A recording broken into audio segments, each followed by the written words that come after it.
Good morning, Grid Connections listeners. And for those of you who may be listening for the first time, this is the Grid Connections podcast. This is the show where we unravel the complexities of electric transportation, renewable energy, and our electrical power grid that ties all of them together. I'm your host, Chase, and today we have a special guest joining us, Jason Goldfarb. He's a partner at the law firm Falcon, Rappaport, and Berkman.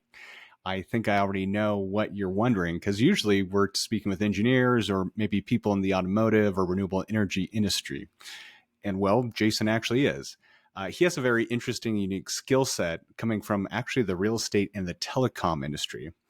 Believe it or not, this is actually all seriously needed in the electric vehicle charging infrastructure space.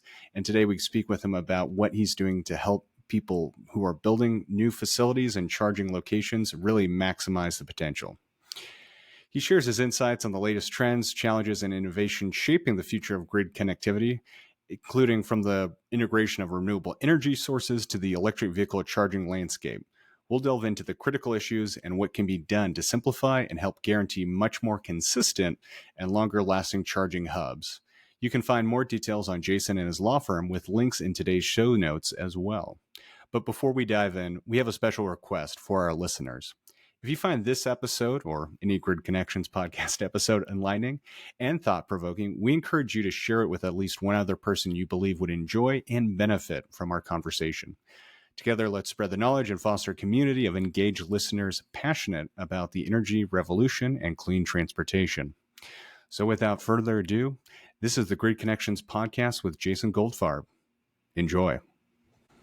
Thank you. It's my pleasure to be here. Really appreciate it. I'm happy to be on the podcast. So I'll tell you a little bit about my background. So for almost the last 25 years or so, I've been involved in the real estate infrastructure space. I got my start in the wireless telecommunications industry. And I've been doing that work, whether it relates to things like cell phone towers and rooftop installations. For the cell phone business, I've worked for a couple of different companies that also invested in the infrastructure as well. So in addition to working in the wireless telecommunication space, I've also had experience with outdoor advertising, solar, wind, other things like that. And in terms of getting into the EV charging space, our firm decided not too long ago, and with a push from me, frankly, that the EV infrastructure space might be a good practice area to try and get into. I've always been into cars since the day I came out of the womb. You can tell by the poster I've got going in the background here. So I've always been really into that. Always been into real estate. As an attorney, I've always focused my practice on the transactional side of business. And there are a ton of parallels to what you would call the regular infrastructure industry to what's going on right now in the EV infrastructure industry. And so making that switch was sort of natural. Still doing some work, on the telecom side of things and with solar and with outdoor advertising, but the EV infrastructure space is really so much more interesting. And there are so many opportunities for business, for improvement, for education, and so on and so forth. So we decided to go in full speed ahead, and to use the non-electric version of this, but basically we've been firing on all 12 cylinders, going really headfirst into this.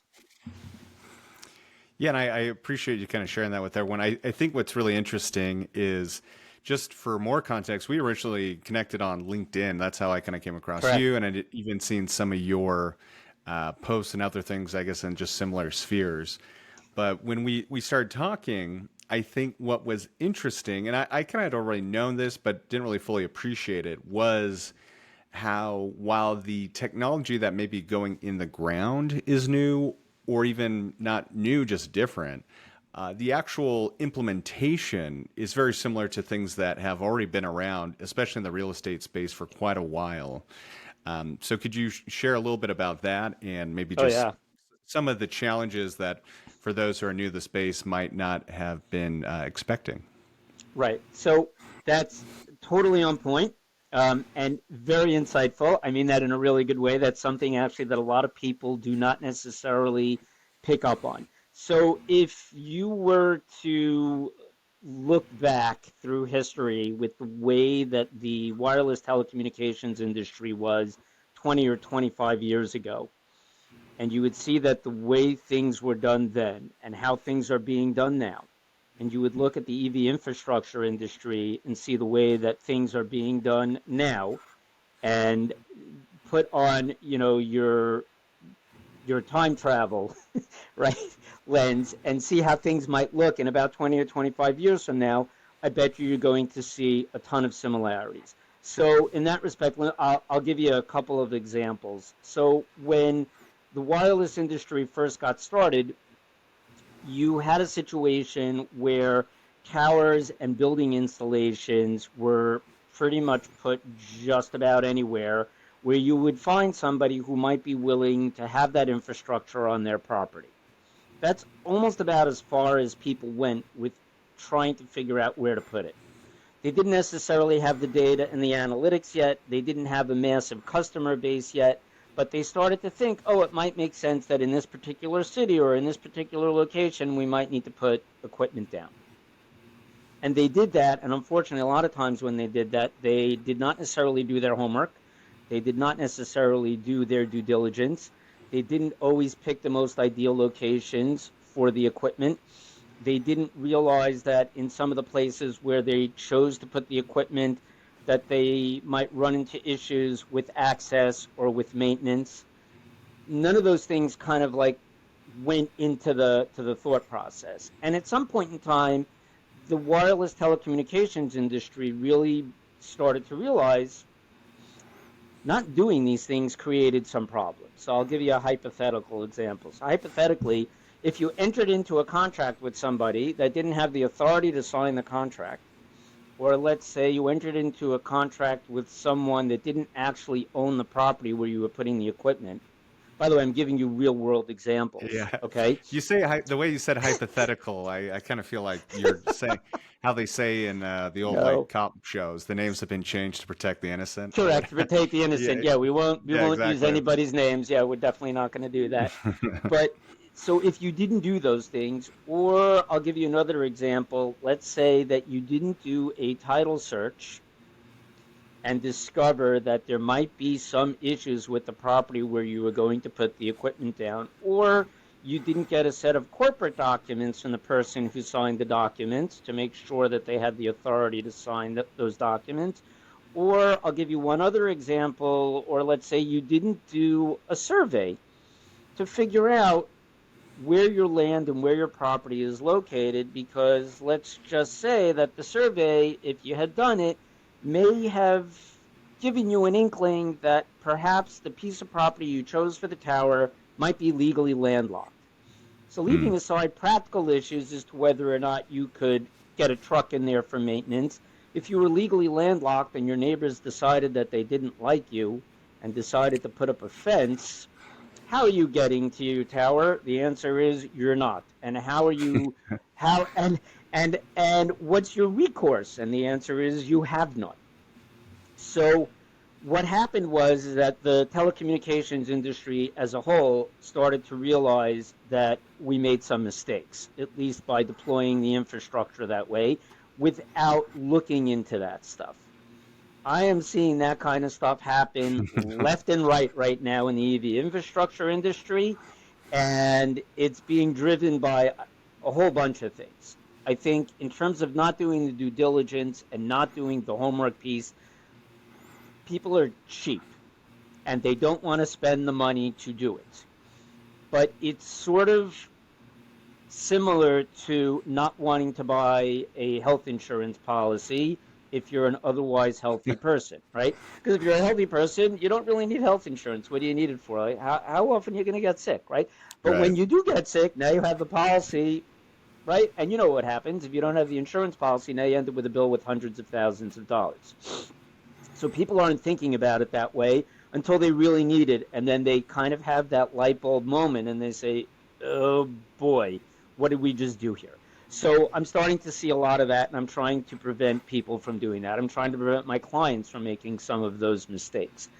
So some of those basic things are really severely lacking, and that's part of why you are seeing so much trouble. I'll give you another example. I think another reason why we're running into problems is that in terms of let's just say right now, again, hypothetically, we didn't have those problems that I just mentioned. Let's just say that they did their homework, and so they did a title search, and they did a survey, and they asked for the corporate documents, and they made sure everybody had authority to sign everything, so you had none of those problems, right?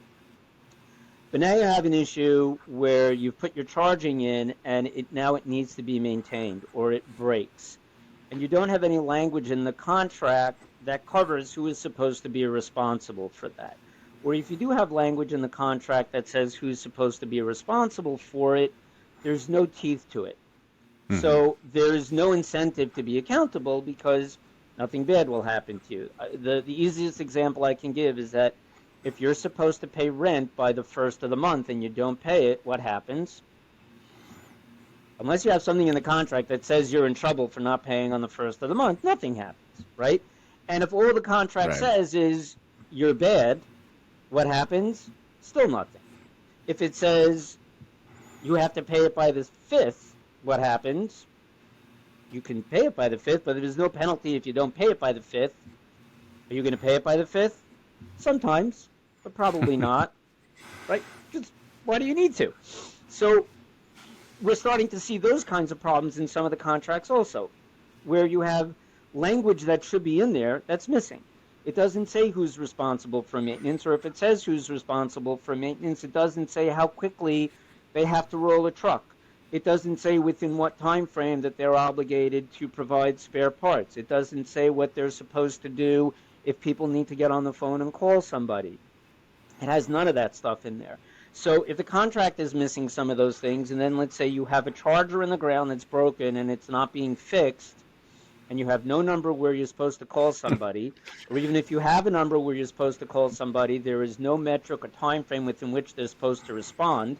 And then even if there is that time frame or that metric that you use to determine when they're supposed to respond, if there's no penalty if they don't respond in time, then you get the mess that we have. And so we're starting to see a lot of those things. So on a positive note, I think what started to happen way back when in the wireless industry is they've begun to realize that we need to clean up our contracts because we need to have appropriate language in there. We need to have some teeth to some of the penalties. We need to incentivize accountability. We have to lay out so that way it's clear for everybody who is responsible for what. We have to make sure that we do our due diligence and we do our homework so that way we make sure that we're putting the assets in a safe place to begin with, in addition to all the other stuff that we have to do. And as that stuff starts to happen, the business and the industry starts to mature and it starts to improve. So if you think about right now, what was your cell phone like 20 or 25 years ago? We know the answer. The service was spotty. You The couldn't battery pay. lasted a lot longer. That Yes, was well, about the only because pro. Yeah, that was yeah, about the yeah. only pro, right? Because we didn't Right. have all these apps that were just sucking energy out of the phone. But the service was spotty. It wasn't so great. You couldn't go from one network to the other, right? The equipment kind of worked, didn't always work. You had outages, and you had all sorts of problems. But right now, you pick up your phone, it works. You make a phone call, you can talk to somebody across the world, it works. If you have a problem with it, you know what you do. You call, excuse me, you call customer service, and for the most part, they're going to be able to solve your problem. And if they can't solve your problem, what do? They'll send you a new phone. Now, I'm not saying Yeah. that people should send you, a new EV. That might be a little bit ridiculous, but you get Right. the idea, right? There's something built in to deal with some of those issues. And so I think consistently we're seeing a lot of instances where those things weren't being done. And when you add in the rush to do the deployment, and when you add in the fact that there were financial incentives to deploy the infrastructure, but it didn't come with similar incentives for uptime and maintenance, you ended up with a situation where chargers were going in the ground where they didn't really need to go or shouldn't have gone in the first place. People were paid money just to deploy them. Then they weren't being used. And when they're not being used, then they're being ignored.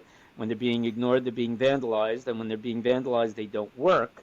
And because the chargers were in places where nobody is using them and it's expensive to fix them, the company that put it there doesn't want to spend money to fix it, because why should they? Why put money into an underperforming real estate asset?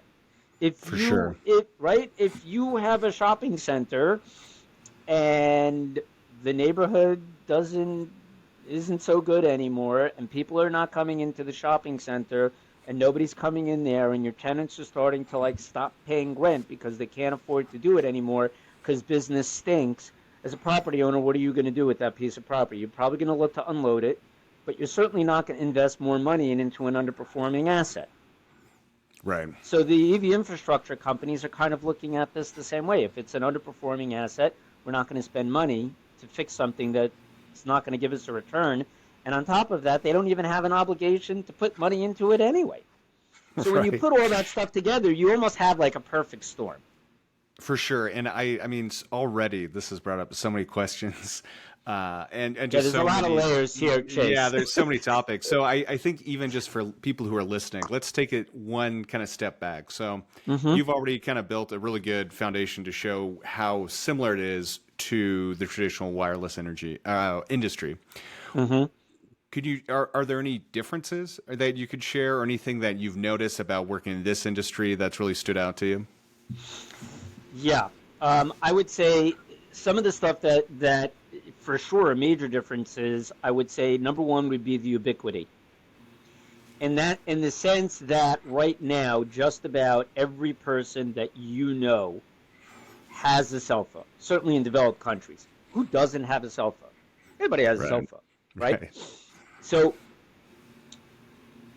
in the EV industry, you don't have that right now. You still have a very small percentage of drivers out there that have switched over to electric vehicles. So percentage-wise, it's a much smaller group of the overall, let's say, vehicle population. As opposed to right now, every person that needs to communicate essentially has a cell phone. Either they have an iPhone or they have an Android. I mean, leaving aside the few others that are left, but you know they're so small that they're almost non-existent. But so everybody has one. So that's certainly something that's very different. I would say also in terms of the amount of the infrastructure and the size of it is also very different. For the most part in the wireless industry, you have very large cell phone towers where you have large installations on top of buildings. We'll just use that as an example. If you go, let's say we were to look in the solar business, rooftop installations, but then massive solar farms. So the size of the infrastructure, for the most part, it's big and bigger. There's some smaller examples of that. If you do like distributed antenna systems, you might have just small antennas in a couple of different places. You might have what they refer to as backhaul, which is generally just an antenna or two just supplementing. But for the most part, they're larger installations. When you get into the EV business, you're a little bit all over the place. You might have an individual charger in one place, and that might be the only thing that anybody put in. You might have, let's say, a shopping center where you have 4 or 5 of them.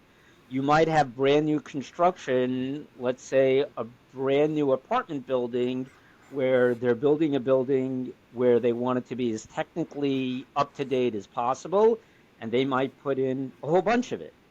Or you might have a parking facility or a college campus or something like that where you might see it on a larger scale. Or let's say in the fleet industry. Right, there are some pretty well-known companies that have switched over their fleets or in the process of switching over their fleets to go all electric. Probably the 2 biggest ones that everybody probably knows about, or if they don't know about, would be like Domino's Pizza. Most of their delivery vehicles right now are electric, or let's just use Amazon because they're doing electric vehicles for a lot of their last mile delivery. So they're doing that on a very large scale. So you really run the gamut in terms of just a little bit of EV charging all the way up to really fancy stuff. And the other thing that you see in the EV industry that's kind of different is that in terms of charging, you can have an individual charger that could be in somebody's home, could be what we refer to as a level one. It doesn't even have to be a level two because you can get away with, Right. hours that it takes to charge overnight. You don't need anything that sophisticated in your house other than something a little bit better than your standard plug, but that's the easiest visual for people to understand. And we go all the way up to like what you would call DCFC's level three fast charging, where they can charge up your Porsche in 15 minutes, right? But Right. Right. you really need to have very specific infrastructure to be able to handle that.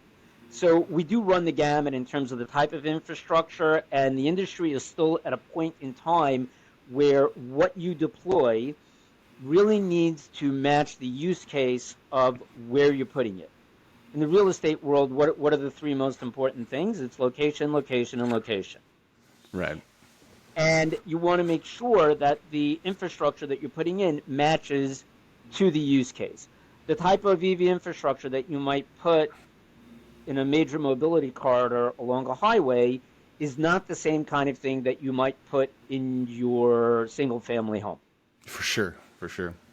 But when it comes to the telecom industry, it's pretty consistent in terms of the stuff that's going in the ground. There are towers, there are building installations, and that's for the most part kind of what you see everywhere. So that's something that's certainly different, right? There's a greater variety of the infrastructure and the infrastructure use cases in the EV industry than you might see in something like the wireless telecommunications industry, or what you might see in the solar business, or you might see in the outdoor advertising business. Outdoor advertising, for the most part, you're talking billboards in very dense neighborhoods. You're going to be putting in more of them, assuming that the laws allow you to do it. In other places, you might only have a sign up every couple of miles along a highway. But the type of infrastructure that you're putting in really, really varies in the EV world, depending upon the location and really depending upon the use case. So that's certainly something that's different. Interesting, and that does make sense. So I appreciate that kind of the context of where those differences are in the spaces, and I think that makes sense to a lot of the listeners too. My next question is, can you? I mean, there's quite a few different questions out right now, but can you walk through what would be like maybe just a normal deal? Like, is it at least for 10 years, yada yada yada, and kind of all that stuff, or yeah, can you? There's so many layers to that question, Chase. Oh my God. Okay, so the answer is that I wouldn't say that there isn't something that that I would consider, from my perspective, to be a typical deal. Got you. In the sense that we are very much still in the Wild West stage, in the way that 20 plus years ago in the wireless telecom industry, we're in the Wild West stage. And by that I mean is that when they first started doing that, you would see leases, you would see licenses. I know we're getting into a little bit of legal terminology, but for the listeners, there is a difference between a lease agreement and a license agreement, and let's just use the example of an easement agreement. Those are all very different types of legal structures. So you would kind of see things where that was a little bit all over the place. What you would also see is all over the place would be payment structures. Are they paying rent? I can tell you the one thing that didn't come in the wireless telecom industry, but if it was out there, I have not seen it yet, is some sort of revenue share. I guarantee you that if you would go to any one of let's say you had a tower on your property and you went to the wireless company that was leasing the space for the tower on your property, and you said, I want some kind of a revenue share from all the customers that are coming through your antennas, they would look at you like you're crazy. Now, they do some form of revenue share if they sometimes bring in additional tenants.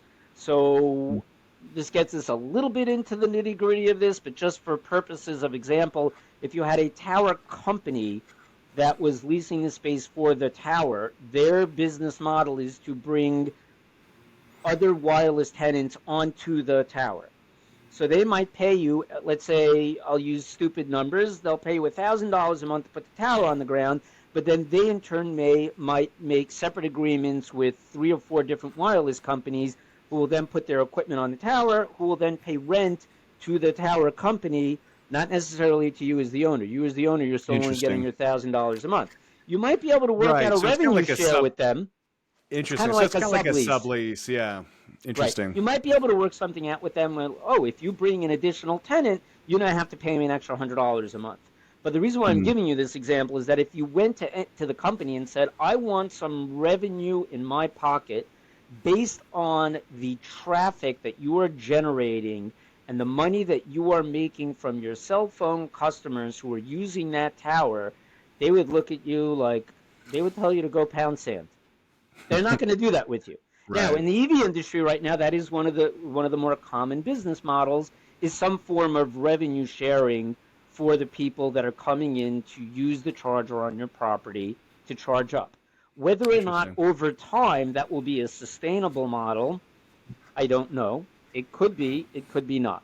The one thing that I'm not seeing so much of right now are EV charging companies paying rent to the property owner for the privilege of putting the charger down on their property. So not necessarily a revenue share, but hypothetically, we'll pay you $100 a month so we can put your charger here.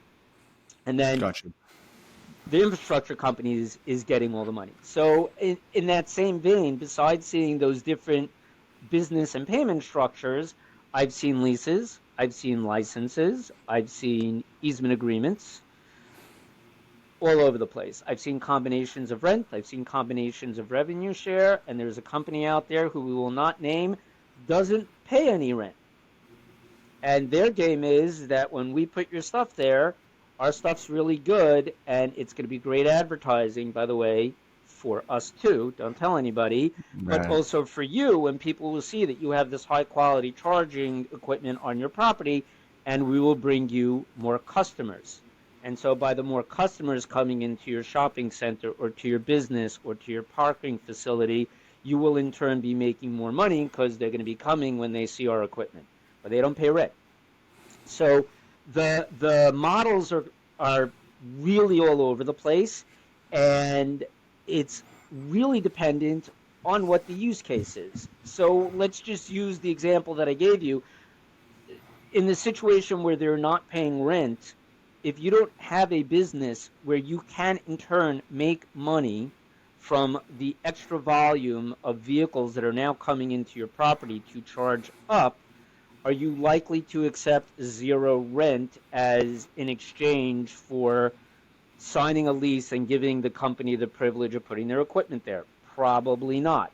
If you're not sure whether or not you're going to consistently make money from more people coming in, might you turn around and go to the infrastructure company and say, I want some rent or I want some revenue share? Now, by the way, there are companies that will do that with you. They might be more apt to haggle and work those things out with you. But again, it's going to be dependent upon what your use case is.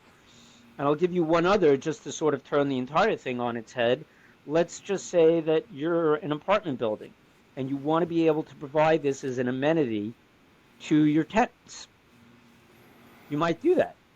You may charge your tenants across the board. Everybody in the building might have to pay a little bit more in monthly maintenance because you're doing that. You might decide you only want to charge the people in the building who have EVs a little bit of extra money for the privilege of being able to do that. So you might be comfortable without accepting rent or a revenue share from the infrastructure company because your tenants are going to say, this is the greatest building in the world. I get to charge up here. This is awesome. Right. And it's really cheap and I love it. And we have great rules and we have no fights over who's using the charging. So again, you really you have to look at this, and I think that my long-winded way of answering this question, Chase, is that you have to look at this from a whole bunch of different directions. You have to For look at the sure. legal structures to see if it makes sense. You have to look at the business model to see if it makes sense. You have to know your tenants and your customers to see if it makes sense. You need to know if there's sufficient volume in the neighborhood where you're living in order to put the chargers in. one of my favorite examples of this, and we've all seen it, the picture of the charger on a road in the middle of nowhere where there's nothing around you except for mountains. What's that Right. doing there? Who's charging up over there? Right? So you need to know your local market and whether or not it's going to make sense for you to spend money on putting the infrastructure in a place. Will people come? Will people use it? Will you make money from it?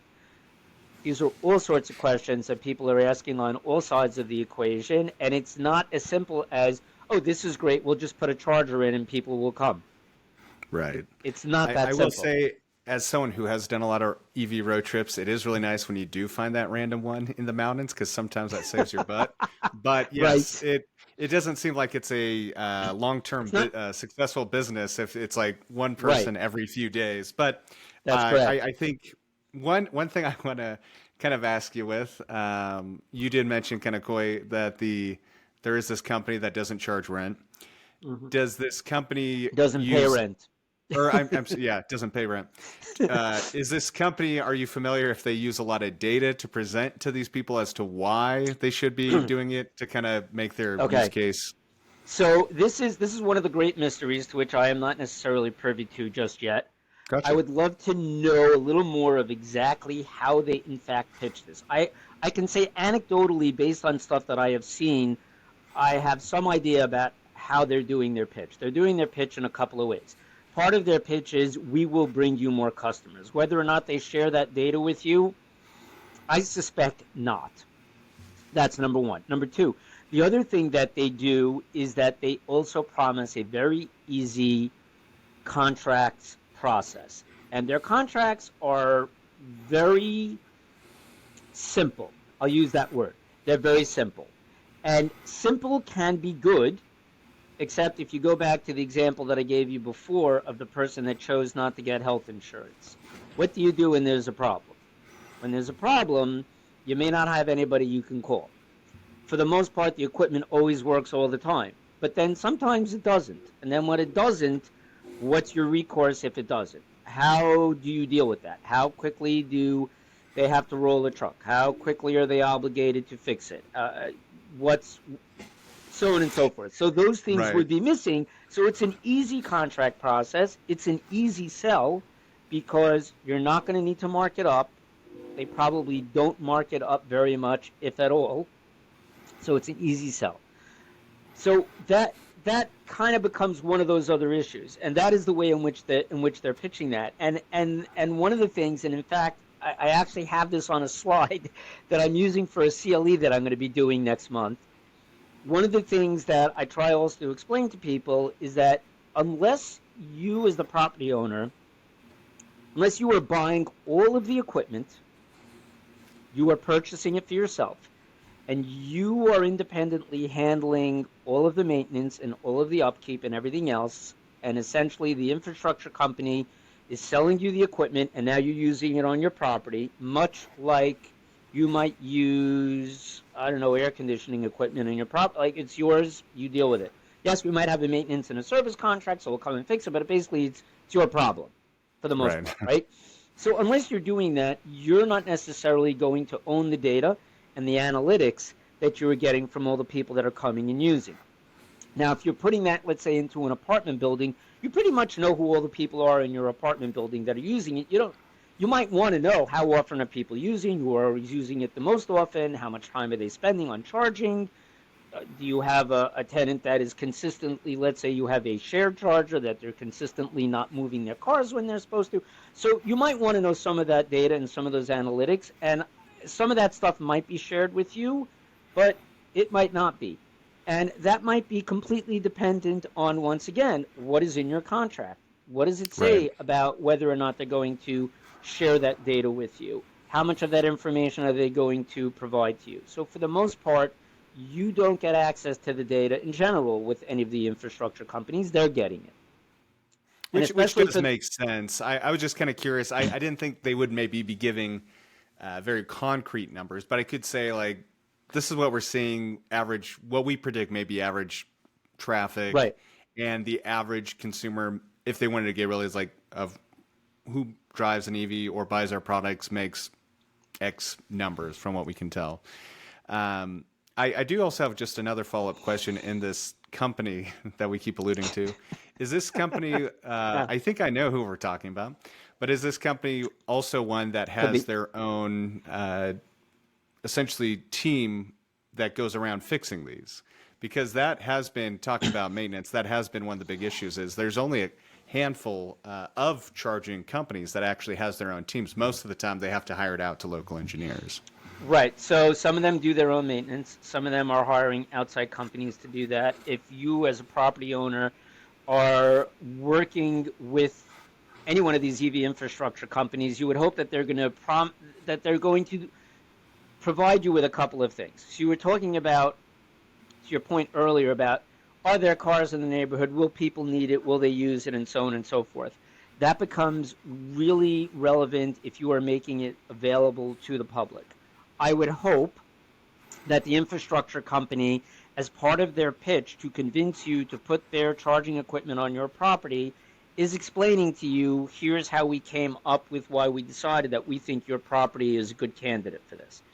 I suspect in some instances with some of the less reputable companies, maybe they're not providing that information, or if they're providing that information, they're not providing the whole picture, because it's not outside the realm of possibilities that some people were focused more on the sale and the land grab and to get the infrastructure in the ground somewhere, anywhere, it doesn't matter. Right? The really good companies, I would hope, are sharing that information as part of their pitch to convince you that it makes sense for it to go into your property. Now, by the way, on the flip side of that, if it turns out that your property is not a good location for this, you would think that they would move on and go to somebody else. But I'll leave that out there for the moment, right? So that's going to be part of what goes into that. One of the things that's really good for the companies that do everything, and there are companies that do everything. They do the charging, they do the vehicles, they do the maintenance, they do the upkeep, they do everything. They really have the ability to have consistent control over it, and Right. because of that, they also have access to all of the data. So also when it comes time to figure out where might we need other charging infrastructure, they probably know better than anybody else on the planet where it makes sense to put their stuff. Because not only do they have the cars, but they also have the chargers, they have the maintenance, that they do everything. They have the data for everything. They know Right. how much time it takes to repair in a particular place. They know how often you have problems. They know where the cars go, where they stop, how much time they're in them, so on and so forth. You can slice it and dice it as many ways as you want, which, by the way, is the exact way in which the telecommunications companies determine where to put their towers and their infrastructure. How do they do that? They know where their customers are. They know where they need it. And based on that, they decide where to put it. What's happened a lot, and this is one of the things where we go back to sort of our sameness and differences with the industry, is that in a lot of instances, a lot of the early infrastructure was just put wherever. And by the way, not necessarily in a bad way either, because you didn't have the data at the beginning to Right. know where to go. Now we're so much better at this. Now we have millions of these cars on the roads. Now we know where they are. There are companies, beside the EV infrastructure companies, there are companies that specialize in providing this data and making it available to you so you can figure it out. If you think that your corner is a good spot for it, there are all sorts of applications out there that can tell you where the other chargers are in the neighborhood, who owns them, how far away they are, how many people in the vicinity own EVs, what are the likelihood that people will come and charge up at your location versus the one that's down the block. Do you need one at your location, or is the one that's down the block or the one that's in the other direction enough for all the people in the neighborhood, and maybe you don't need to spend the money and to go through the trouble to put it on your property. So we have more of that information that's available. And I think what will start to happen is that over time, as more of the data becomes accessible, leaving aside the company that keeps it to themselves, but as more of the data starts to become accessible, we'll be able to make smarter decisions about where to put the infrastructure in the first place. And if we make smarter decisions about where to put the infrastructure in the first place, we will have fewer and fewer situations where it's not working, it's not being maintained, and we're not going to have the horror stories that we have of people rolling up the chargers that just don't work for all the reasons we spoke about before.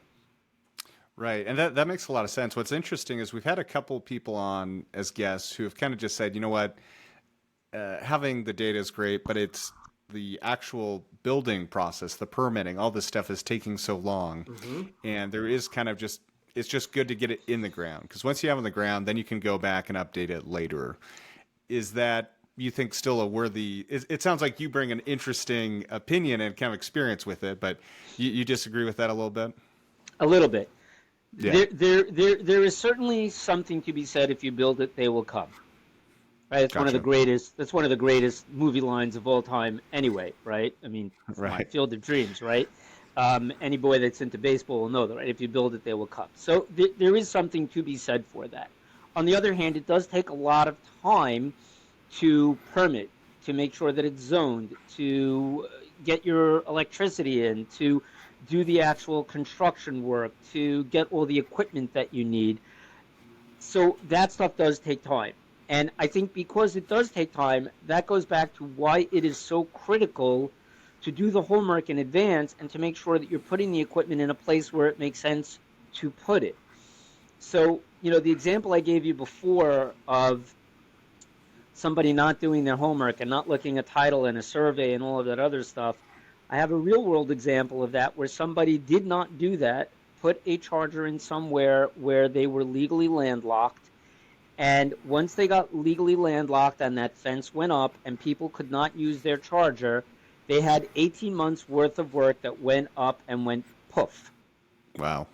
Now, so you tell me, What do you think would have made more sense? Build it so they will come? Yeah, sure. Get it in the ground, get it, and then we'll worry about the problems afterwards.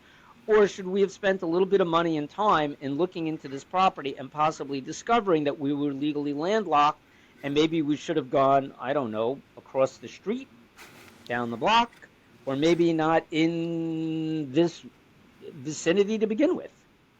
So totally fair. it does cut both ways. It does cut both ways. Well, and I think the way you're approaching it makes a lot of sense. And I can also see the argument like, okay, maybe due to supply chain, we can't get everything we want, but let's just get this location, get the stuff we can, and then come back later and do it. Right, now, by the way, if you've done all your homework to determine that this location is an ideal place, then it might make sense to wait. But for it to take the time that it needs to take, because when you're done doing all of that, you will have a perfect place where the charging is needed, where it will be utilized, where it will be used, and where everybody will consistently make money from it. One other way that I think is helpful to think about this, if I gave you the example of one company that did not do its homework and just put their chargers down wherever and grabbed land and figured we'll deal with the problems afterwards, versus a company that took its time, was methodical about this, actually thought about where it made sense to put it, did their homework, discovered that this location is no good, this location might be great, but the person that wants to sign this contract with me can't, so I don't think we're doing anything with him, we'll go to a neighbor. And so the company that did that or does that and then puts the infrastructure in the ground, if you had a choice between investing in that company versus the other one, where would you put your money? Right. I know where I would put my money. Right. I've got so many questions for you, and I'm trying to be respectful of our time here. But the variable of time is obviously the big one we talk about a lot when it comes to these installations, and we've talked about it today. What do you find, and maybe it's location and site specific, but what have you found to be like the biggest variables in the implementation process, and maybe the biggest variables people aren't expecting that can kind of trip them up with that? Yeah, I would say the number one mistake is not doing your due diligence and not doing your homework. I know I keep harping on that, but that's just huge. That just saves you so much time and energy and money in the long run. And it helps to have a long game focus. So that is for sure number one. As a practical matter, what can be the biggest problem? It could almost be anything. It could be your zoning process. It could be your permitting process. It could be working with your local utility company to get it done. It could be the negotiation of your contract and your service level agreements. It could be the sort of thing where, let's say as a business, you decide you're going to kind of do the a la carte thing, and you're going to get your own charges and do your own service and do your own software and do everything because maybe you thought that that made sense. But any one of the pieces in that cog can slow you down. Whereas versus if you went with a company that's kind of a one-stop shop, you're really doing one agreement. They're taking care of all of that other stuff on the back end. That makes it a little bit of a smoother process. Then the other thing also is that the maintenance and the upkeep. That can be a huge problem if you don't deal with that from the get-go in terms of determining who's responsible for what. I'll say there's another thing also, is also power load and power management. That's also huge. You need to look into that piece too, because I have heard stories of a building where they say you can only charge a car for an hour. That's it. You get a maximum of an hour a day. That's not going to work for most people, even at a level 2. Like, that's just not going to be enough time. And they're either making that decision because they're not knowledgeable, they don't understand how much time it takes. It could be they're making that decision because the way their contract is set up, they are paying for all of the electricity, and they don't want to foot the bill, and so they feel if they limit people to an hour, it will cost them less money. It could also be there aren't enough chargers in the building. It could also be that the building can't handle the power load because they didn't think of all of those things. There's just so many pieces to this that go above and beyond just putting the darn thing in the ground and saying, hey, we did it. Right. So there's a lot of stuff that can throw you sideways, Chase. For sure. And I think to maybe reframe the question I've been asking indirectly a lot, I guess, given your experience, let's just walk through.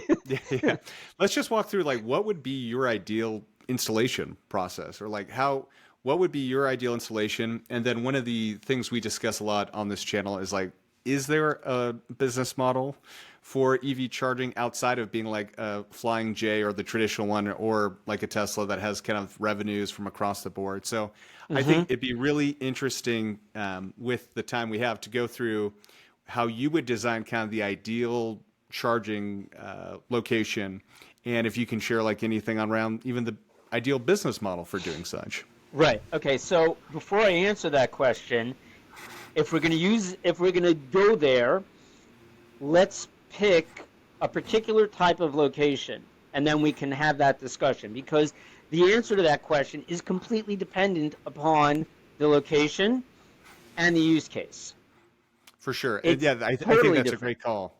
And to clarify, I'm thinking like level 3 fast charging. So let's say level 3 fast charging, maybe inner city, or not inner city, but between cities for road tripping or something. Okay, so that's good. Now we have a vision in our head, and now based on that, I can answer that question. So if you're doing level 3 fast charging in a major mobility corridor, the place where it would make the most sense to put it is along a highway or with very close distance to a highway exit or off-ramp.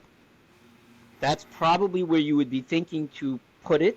You would also want it to be an appropriate distance between two locations where it would make sense that people might be stopping part of the way to charge up. So if you have an urban area and a suburban area, and people are traveling from a suburb into a major city, somewhere along that mobility corridor is a place where it would make sense to put the DC-FC fast charging.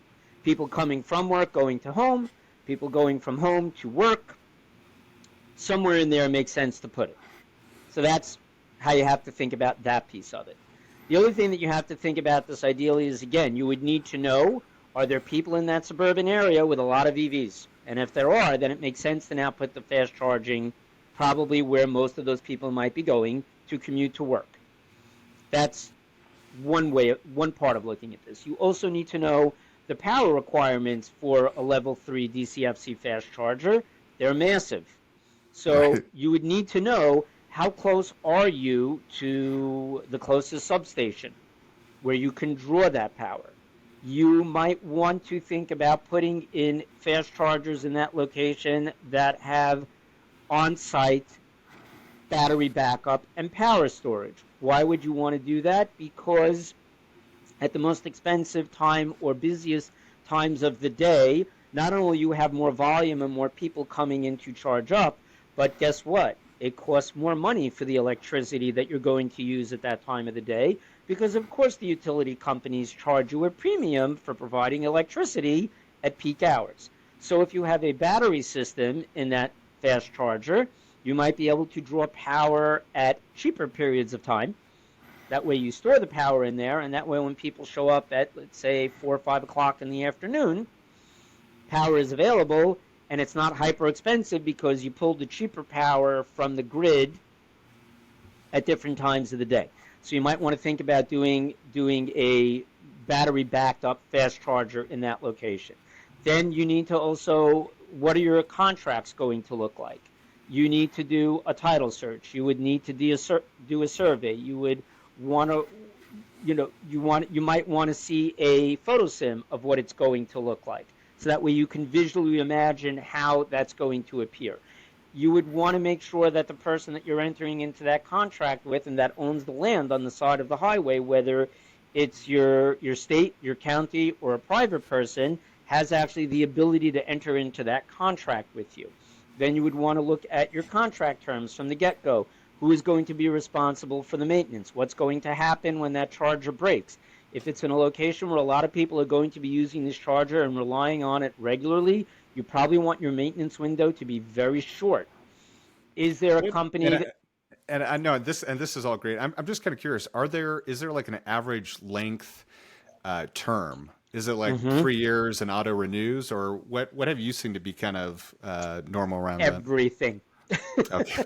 I've seen everything. So right now, what you So generally in get... this ideal situation, what would you do?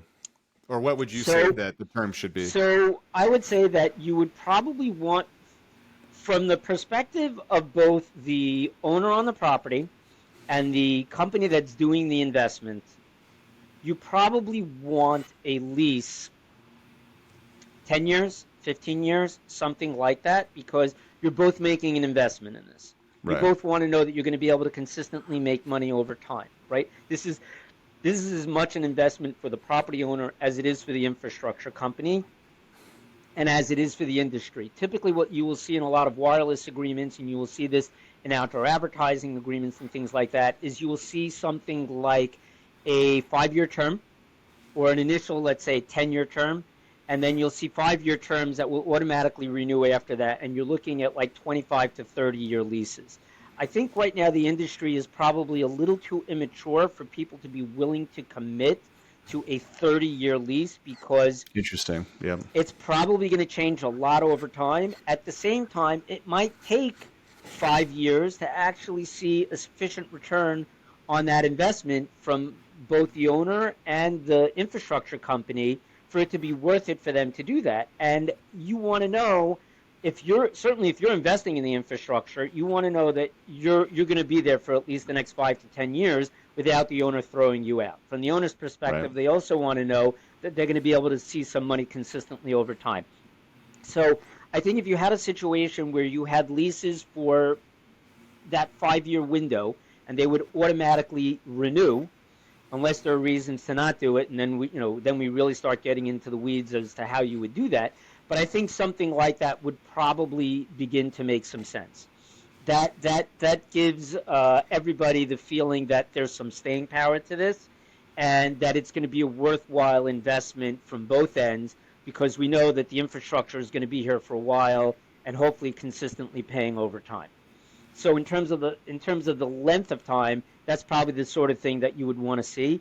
And the other thing also is that you would also want to make sure that that contract gives you the ability to upgrade your equipment as it changes and as it improves. And that is something that you see across the board with solar and with wind and with wireless telecom. They always have that built into the contracts and to the agreements. Yes, we might be putting this particular type of DCFC in the ground today, but it could turn out that the equipment improves to such a great extent that we might want to take it out and put something in better. Or we might want to upgrade the internals of that equipment so that way it's charging faster and better and cheaper and more efficiently and so on and so forth. You would want to have the ability to essentially be able to freely do that without necessarily being interfered with or having the property owner interfering with you. Of course, you know, you're not taking more space, you're not interfering with the real estate that they've given you, but you want to be able to upgrade your equipment as you need it from both perspectives. And there could be potential downtime or some other things to do that. Correct. Got you. Yeah. Interesting. Well, that's really fascinating. Are there any other things you would say to that? Or is that kind of it at a high level for fast charging? I would say that. The other thing also is access is absolutely critical in terms of maintenance and repairs. Really critical, especially in our example of the DCFC. That is why it's so important to do the title search and to do the survey, because really that equipment in particular is very expensive. It costs money to maintain it. There is a lot of work behind the scenes that has to go in order to get that equipment going. You really have to have your agreement going with the power company, with the power line. There's way more work that goes into a level 3 fast charger, right, than your typical at-home level 1 setup. It's a whole different ballgame. And if you're making, and especially if you're making that type of investment, which by the way could easily be 6 figures, it would behoove you to do that and to know that you can consistently access it, that the contract gives you the ability to maintain it, that you're going to be able to keep it there for, you know, a consistent period of time. Those are all the things that would really need to go into that in terms of that, let's say, being an ideal situation, right? And by the way, we didn't even touch on whether or not it could be zoned and permitted for that sort of thing. You also would need to know that the spot that you've picked that you think might be ideal in terms of the location for people to come and charge, that it's zoned and you would be able to get the permitting for that particular location too. Just a small thing to be aware of, just right? a few little things. So, yeah, exactly. So in that example, we talked about DC fast charging between cities. You know, there's been a lot in the news, like recently Chicago, and I've heard a lot about Brooklyn specifically. If you have an EV, it's really hard to find. Yes. If you don't have level 2, you're pretty much you're out of luck, and especially DC fast charging. And I realize once again we've got so much we can talk about, but like at a high level, are there any things for an inner kind of like inside of a city center when building DC fast charging to be aware of that we might not have covered in that recent example? Yeah, I would say that in many urban areas, doing DC fast charging is going to be incredibly difficult, if not close to impossible, because in dense urban areas, you already have massive needs for power.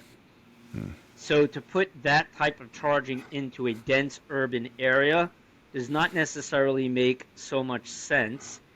And again, keep in mind that people that are coming to charge up quickly and to move on to go somewhere quickly do not necessarily need that. In an urban setting, it makes more sense to have level 2 charging, hypothetically, in apartment buildings or in parking garages. We won't even get into discussing putting it into parking garages in New York City and in the 5 boroughs, because that presents a whole host of other problems. But it would make more sense to have level 2 charging where people live. For the most part, and I think this is one of the stats that you've heard, I've heard, we've all heard this, and I don't know where the numbers come from, but I think everybody has essentially accepted this as this is the way it is. But something like 80% of people are charging up their EVs in private homes. That's where most people are charging up. So if you can provide EV charging in places where people consistently leave their cars for extended periods of time, like in shopping centers, like in apartment buildings, that's where that kind of makes sense. And that goes back to the comment and the little discussion we had before about the infrastructure matching up to the use case. Totally. The Level 3 fast charging doesn't necessarily make sense in the middle of Brooklyn. It just doesn't. I totally agree with you on that. I think the reason I bring it up, this wasn't kind of the detail that was getting a lot of the attention, but obviously the big thing that was happening recently, like Chicago, I think was everywhere in the EV news, was about people couldn't charge. And the thing that wasn't really being covered was the vast majority of those people having issues were actually kind of Uber and Lyft and rideshare drivers who don't have a place that they can charge overnight. And because they're doing so many, they need a DC fast charger so they can get back on the road, make a fare, which totally makes sense. But I think that what really stood out to me and opened up the question going back to fleets is like, in that sort of example, you would have like commercial fueling usually for something similar. And then that kind of begs the question of like, how are these companies, especially if they want to do that, like how do they, I'm trying to think of what the chain is, and it might just be here on the West, but like Pacific Fueling, which is a purely commercial fueling chain that trucks and other like businesses can go to get fuel.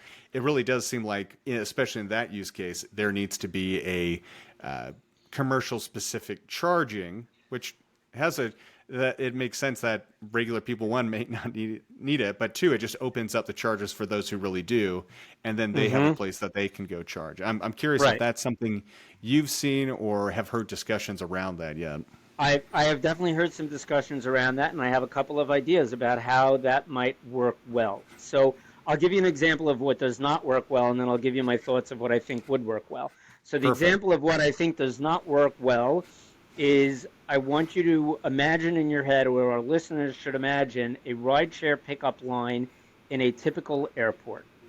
I'll be traveling to a conference next week. I'll be going to an airport. I'm sure I'm going to get to see this, right? Every time you travel, you see this, and all the rideshare cars come and go this.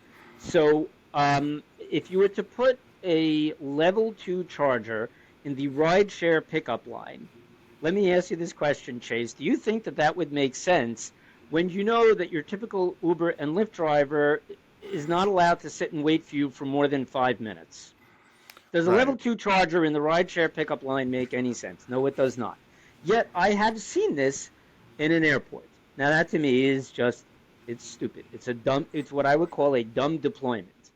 Right. It makes no sense. All right. I can maybe see level 3 charging, but yeah, especially level 2. Maybe. I mean, you've got to have something that's like, right. And even then I agree. Well, even level 3, they're not sitting there for more than 5 minutes. Right. And even a level 3 right now with the existing technology, and not everybody has a Porsche Taycan that can do it. Yeah. But you still have to do it for 20 minutes. I agree. It's a stretch. Right? It's like it's a stretch. Yeah, exactly. All right. So now let me give you what I think is the way to kind of solve that problem.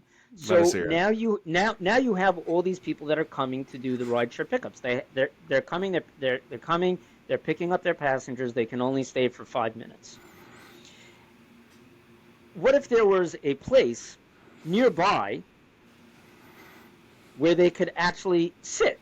So I'll give you the example of I live in New York, and there is a cell phone pickup lot at JFK Airport. Leaving aside the fact that I don't know how many people actually use it, because when you drive by on the highway, you see dozens and dozens and dozens of cars sitting on the side of the highway waiting to get into the airport, not using the cell phone pickup parking lot, which, by the way, they advertise is free, but I guess people don't use it because probably once you get into that pickup lot, it's a pain in the neck to get to your terminal, so people prefer to sit outside of the airport and wait for their friends and family to call them, and then they go in and pick them up.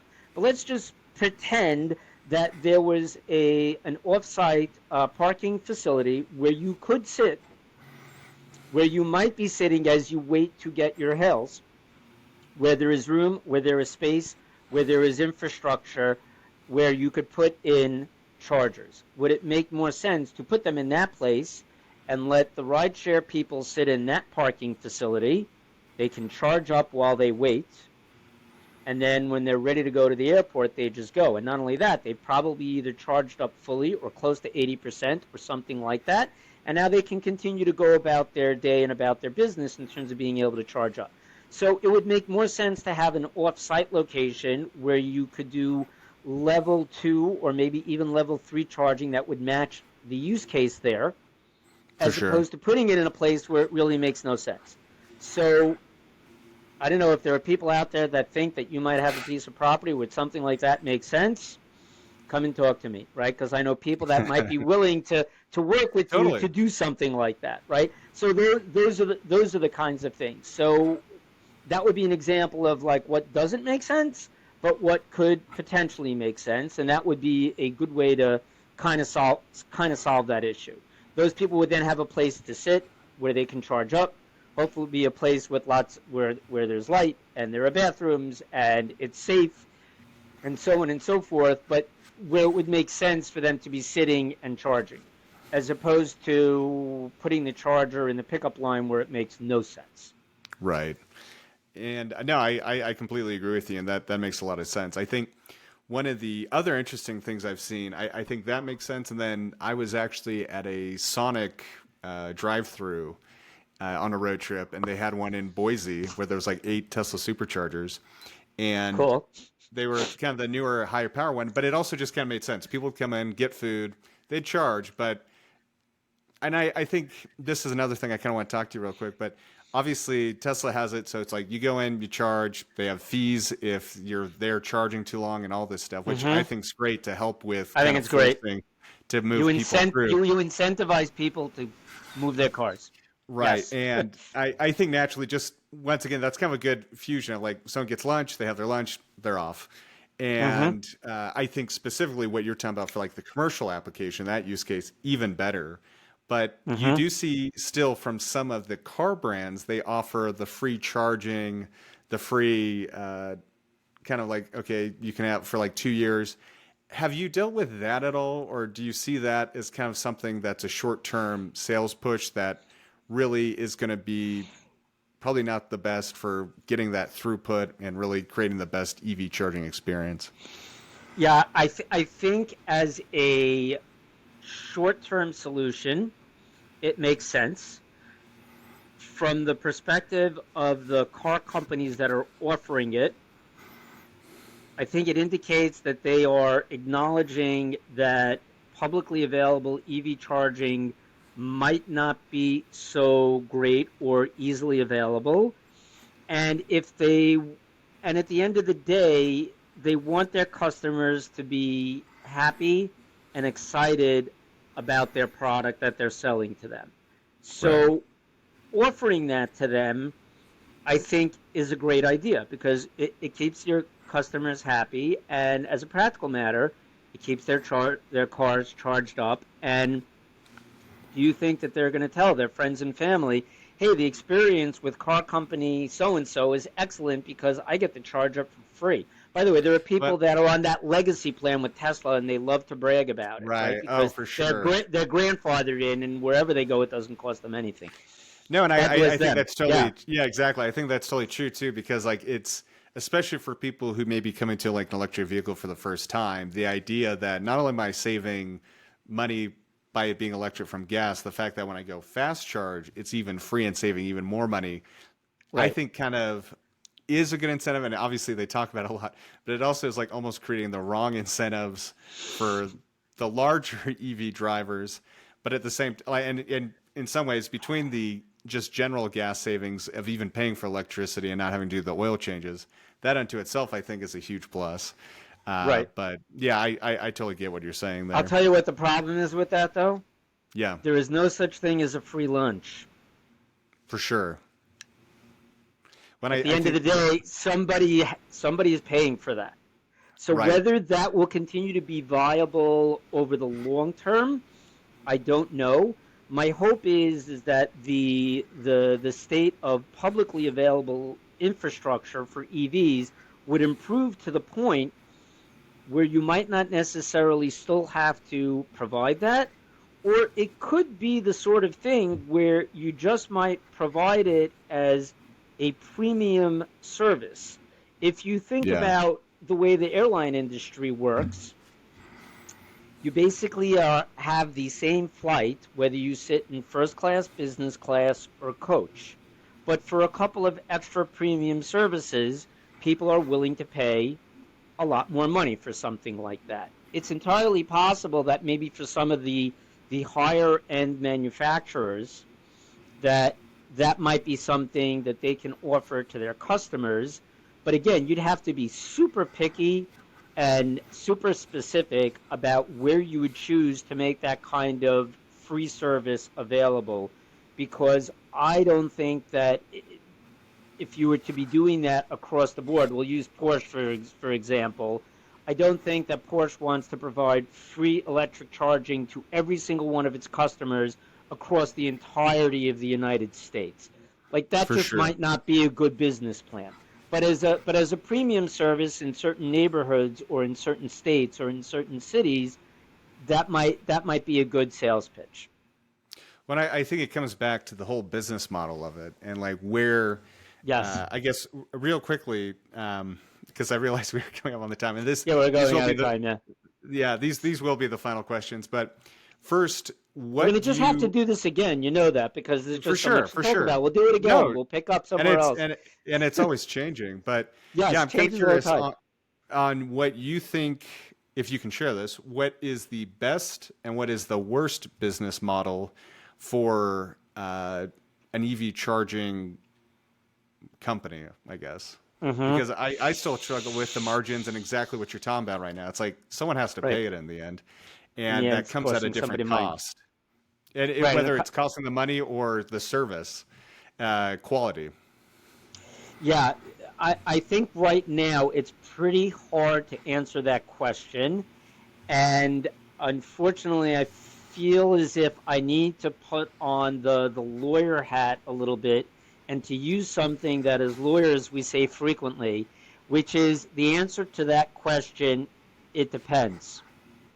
It Right. depends because you can have an ideal business model, an ideal legal structure in one particular place, but it might not be the same thing across the street. And the example that I'll give you for that is I'm sure you've been to a Starbucks.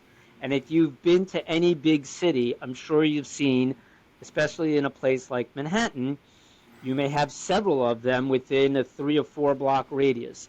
Each one of those stores is servicing a different customer, different sets of return on their investment. They might even be offering different drinks and different foods, because in the little market in which they inhabit on that spot on the block, it's all different.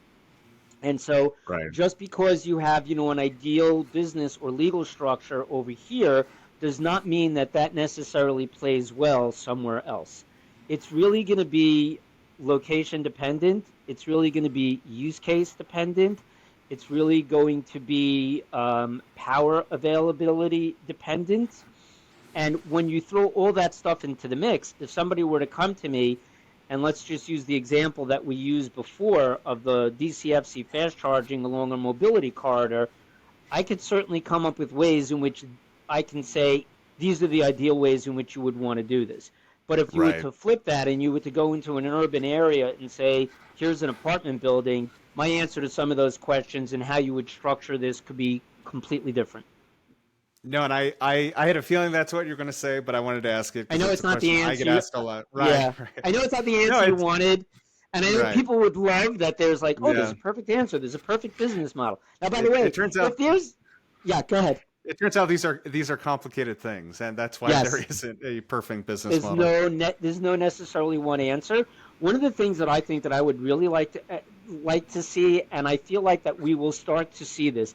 I think as the industry matures, and as the quality of the infrastructure improves, and as the quality of the vehicles improves, and as the battery technology improves, and as the software improves, and as we start to see more standards and all of that stuff starts to get better, I think what we will start to see, you will start to see a situation where the business models will start to be a little bit more consistent.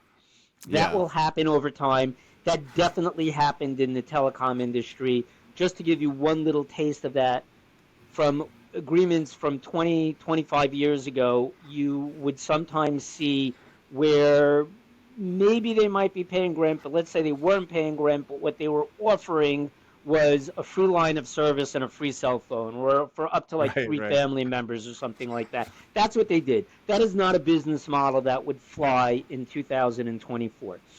And in that industry right now, by and large, and almost without exception, everybody is paying rent to the people who are putting the property, putting the infrastructure on their property. That is the way that industry has shook out. There's very little of the revenue sharing, other than the little example that I gave you before. But that's what consistently works.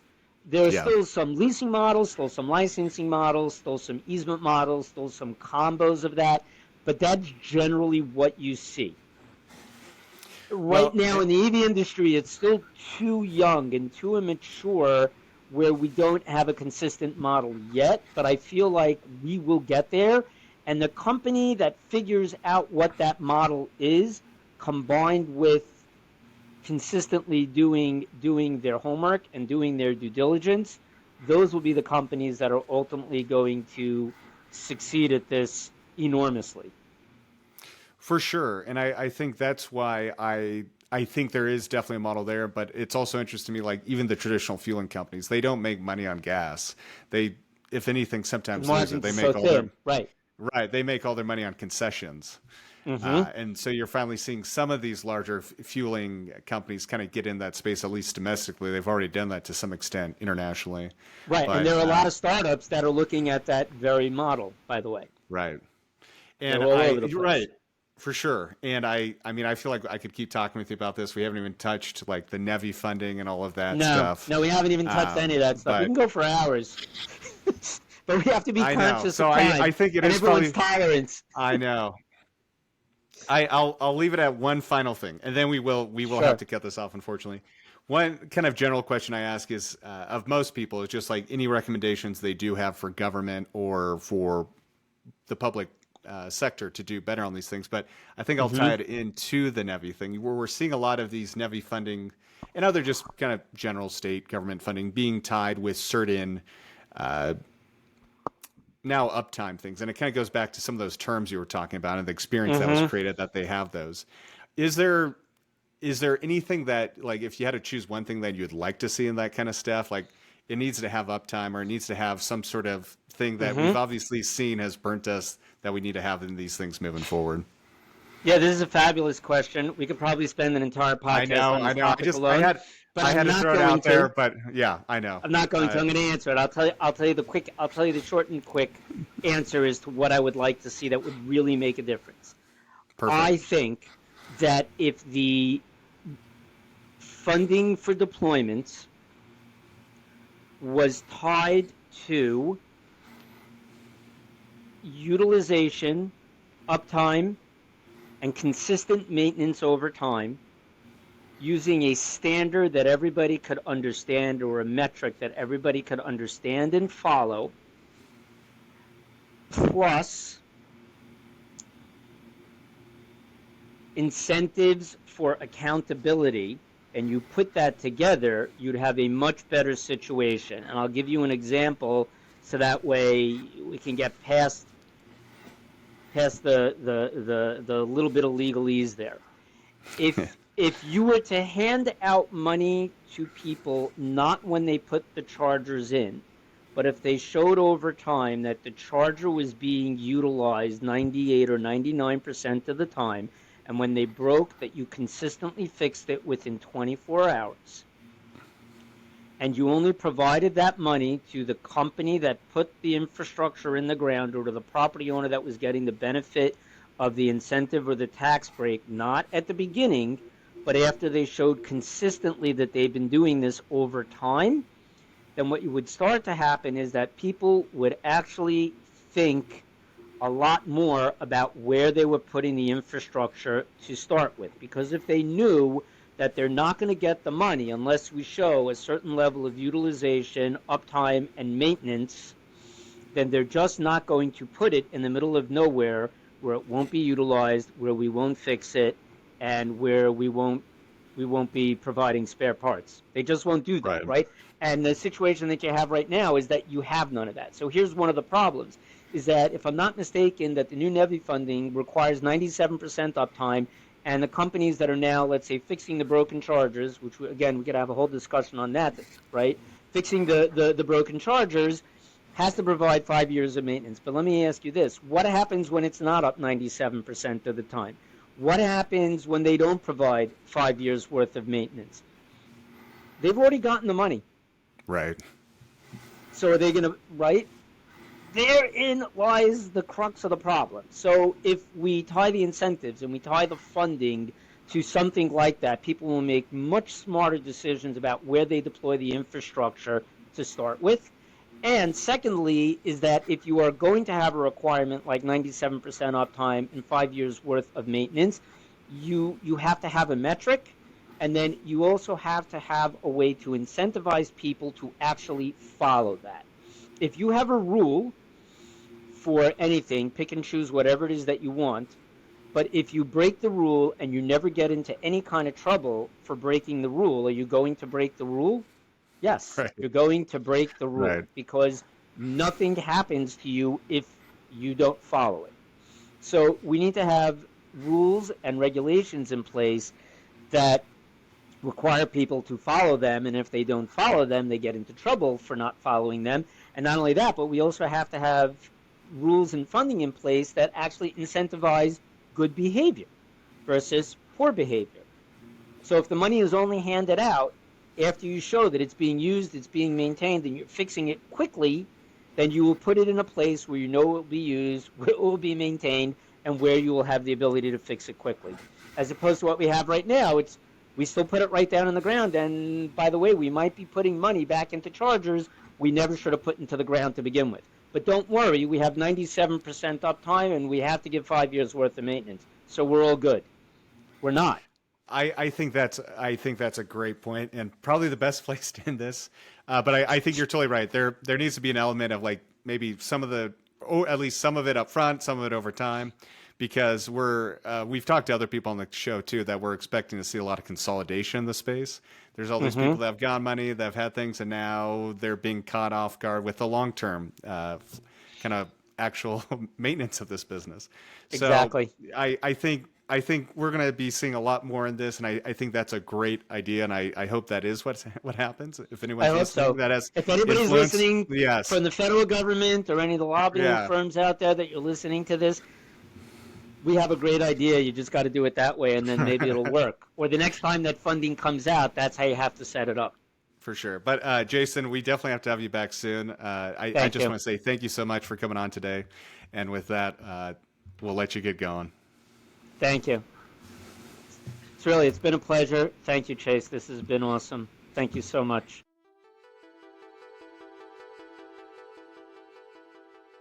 Thank you for joining us on this insightful journey through the intricacies of electric vehicle charging and the decisions that need to be made when planning them today with our guest, Jason Goldfarb. We hope you've gained valuable perspectives on the ever-evolving energy and electric vehicle charging landscape, along with the crucial role grid connectivity plays in shaping our sustainable future. If you want to learn more and reach out to Jason, please check today's show notes. He's a great resource and always posting new ideas and sharing some of his updates on LinkedIn as well, which you can find in today's show notes. If you enjoyed today's episode, don't forget to subscribe to the Grid Connections podcast and leave us a review. Your feedback is invaluable, and it helps us continue bringing you engaging content and expert analysis. Remember, the power of knowledge is amplified when shared, so take a moment to share this episode with a friend, colleague, or family member who shares your passion for energy and clean transportation. Together, we can spark meaningful conversations and contribute to a more informed and empowered community. Stay connected with us on social media for updates on upcoming episodes and additional content. Follow us on YouTube, Twitter, Instagram, among others, to be part of our growing community. As we conclude this episode, we express our gratitude to Jason for sharing his expertise and experience with us today. Thank you for tuning in and charging forward with us. Until next week, this is the Grid Connections podcast signing off.